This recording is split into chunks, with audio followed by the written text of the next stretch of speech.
The Silent Hill 2 fan base has just gotten a good look at Maria in a much different approach to her character, primarily the wardrobe. It's been met with a number of different criticisms, but for the most part, people are claiming it to be woke or censorship or anything in that wheelhouse. Let's discuss if that's really the case, and if this is what she's going to look like. Let's discuss the next steps from here, shall we? Okay. What's that? Huh. Radio. What's going on with that radio?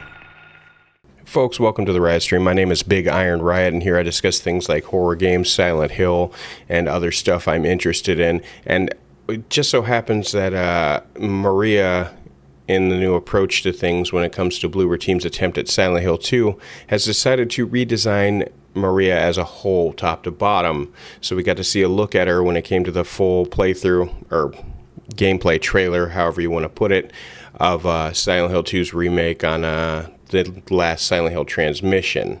It, to say the least, was not received well. Everything that everyone knew and loved about the original design of the character had systematically changed top to bottom, as Bloober Team took on a more conservative approach, covering up all of her lady bits and belly button parts and tattooed exposures for a more, I guess the only way I could describe it when I saw it was a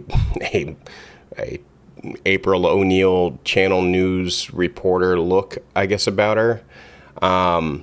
This did not make a lot of the, especially the previous incarnations fans, did not make them happy. They got to see it for what it was and realized that a lot of what made Maria up was her wardrobe. And her wardrobe was in fact butchered and skewed and turned into something else entirely. Over the shoulder view, walk through door, take a look around through your own camera view. I love that shit. I need to know why Maria looks like a news reporter. The sexual tension from her is now gone and lost now that she does not retain the stripper persona. And this is just, based on her purpose. She was supposed to be the sexual representation of, everything he needed in his wife. Now she looks like she's doing she looks more like Ada Wong than she does Maria. Now, even I was a bit hasty when it came to the design of Maria, the new design of Maria, rather, because thinking about it, in going down the visual path or negating the visual path, has now pushed Bloober into a corner where they must narratively identify her as a sexual desire, as a requirement for the plot line that is James. And I can't tell if they've made it harder for themselves or if they've simply foregone the entire need of that object of lust or anything like that to simplify the storyline. Narratively, I don't know where they're going to go with the writing. But if the medium or, Layers of Fear is any indication, they would do fine to try to narratively explain how she is the object of lust and things like that. In the plot line for Silent Hill 2, before all else, that was her purpose. She was an avatar of sex. She was to walk around looking like the wife of James, all the while being a sexier version. It's like wearing a costume of Mary, only it's the sexy version, and you bring it to a party. There was only one purpose for that costume, and you had embodied that when you wore it. Now, Silent Hill 2 comes out, and yes, I have... Look, if there's one thing I hate, it's just people spending more time just going, hey, it's woke. That is the laziest way to disregard anything you're seeing visually or anything you're thinking about or anything storyline-wise. It's lazy. It's lazy. And rather than just explaining what you're seeing, you just go down this woke route and then you kind of write it off.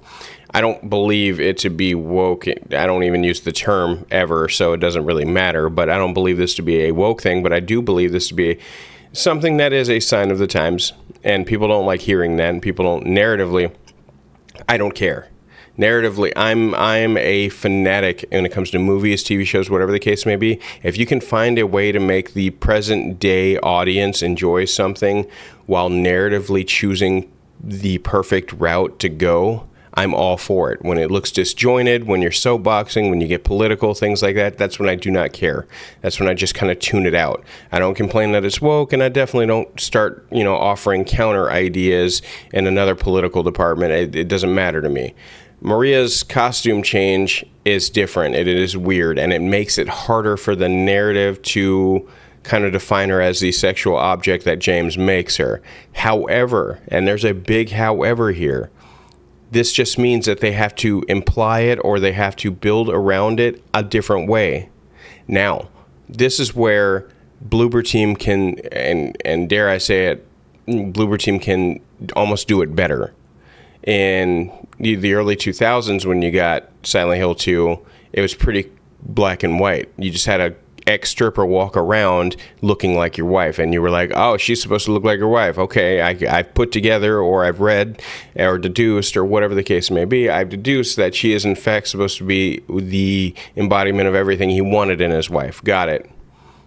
Writing takes a little more skill nowadays. People don't like to be spoon-fed anymore. At least the people that like to do a little thinking.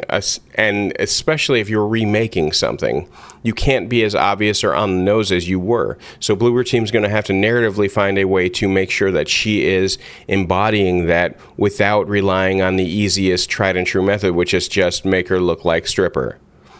Make her look like stripper is easy.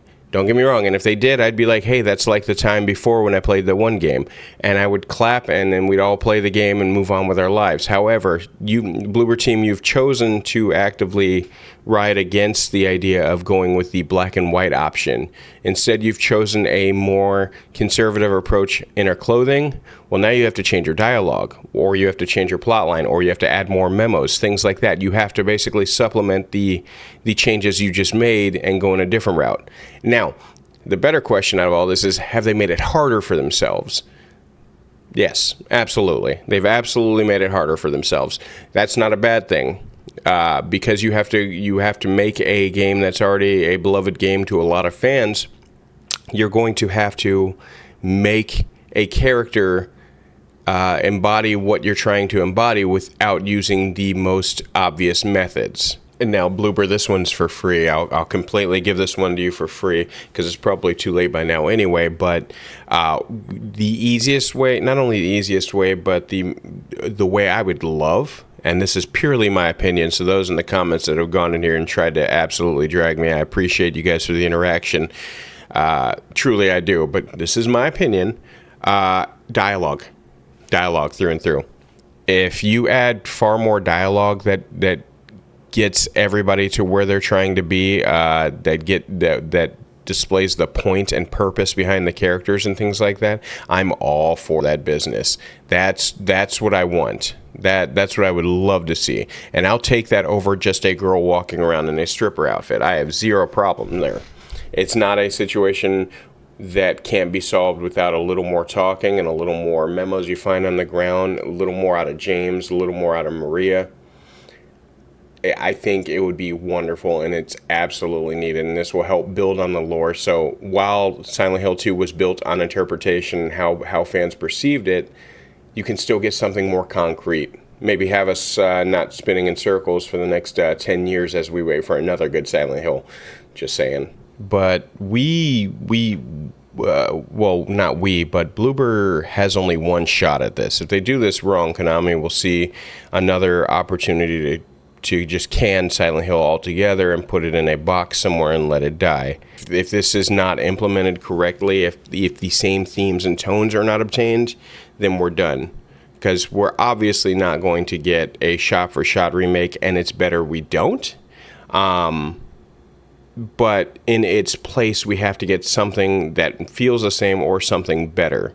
We get something worse, Konami's going to cut their losses. And we already have Silent Hill F coming out soon as well, and we have no idea what that is. We honestly have no idea. People are excited based on one trailer. They have little to nothing to go off of, and people are clamoring for this one. And that's the one I have the least faith in because I know the least about. You know what I mean? At least we were given information about these other Silent Hills.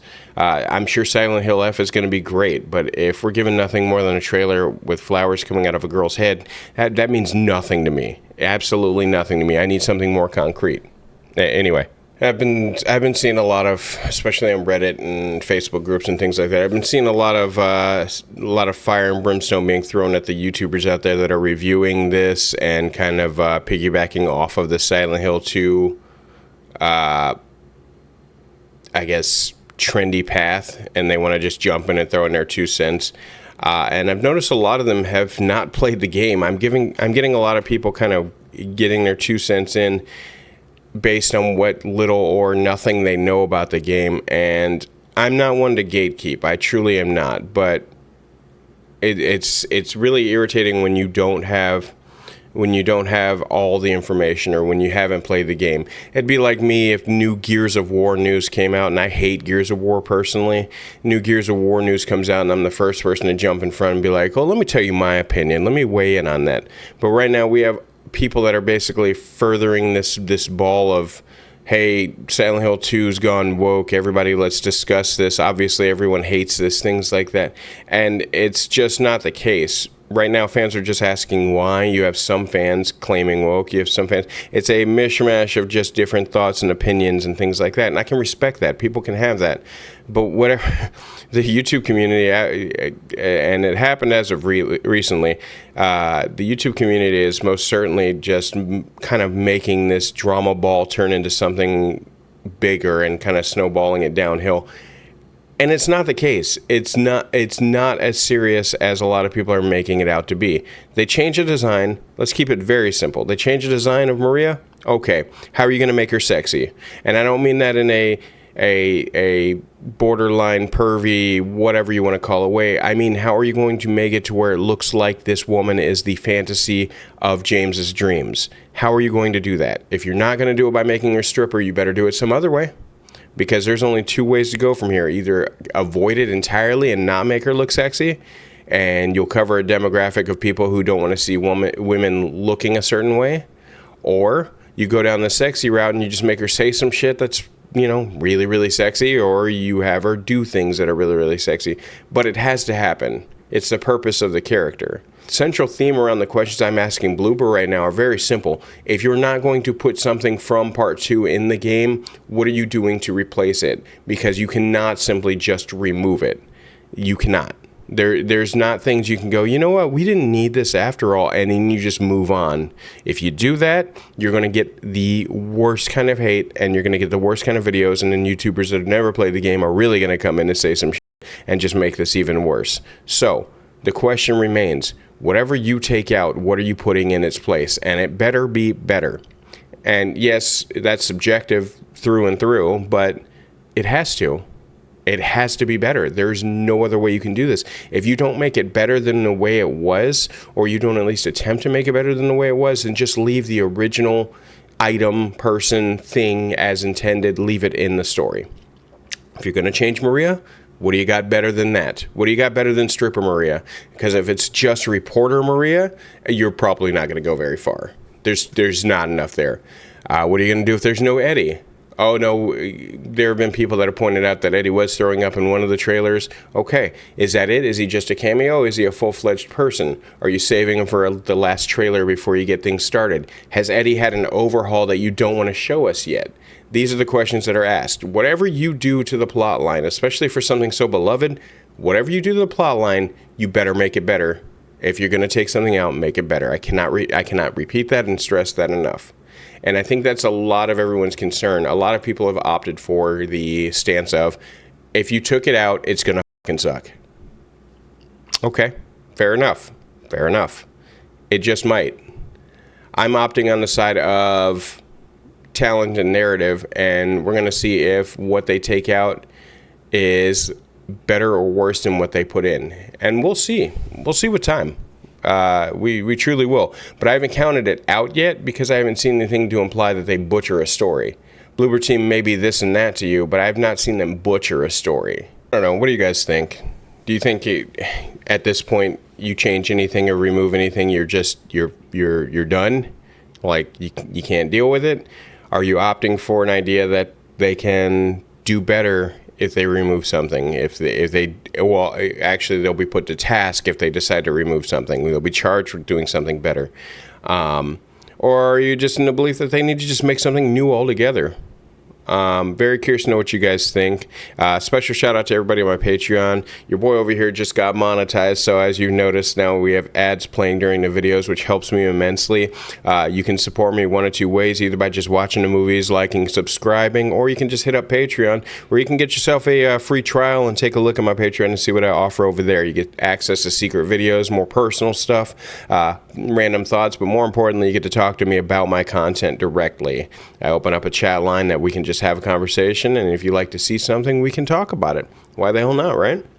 In the meantime, I'm going to get the hell out of Dodge. It's been an absolute pleasure to have your time and your company. Anybody in there that disagrees, agrees, you know me, I'm in the comments, and I see absolutely every one of those comments, and I like to have a back and forth.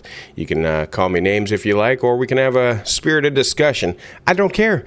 Either way, I'm in it, and we're talking, because we're friends. No, I'm just playing. It ain't that creepy. But much love to you guys. I'm going to get the hell out of Dodge. If you have a moment before I forget, make sure you guys scroll past my previous video and I actually put it up at the end roll here.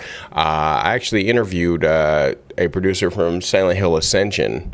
It was actually a pretty long interview. You guys may be interested in that. Just saying. Eye-opening stuff. Anyway, I'm getting the hell out of here.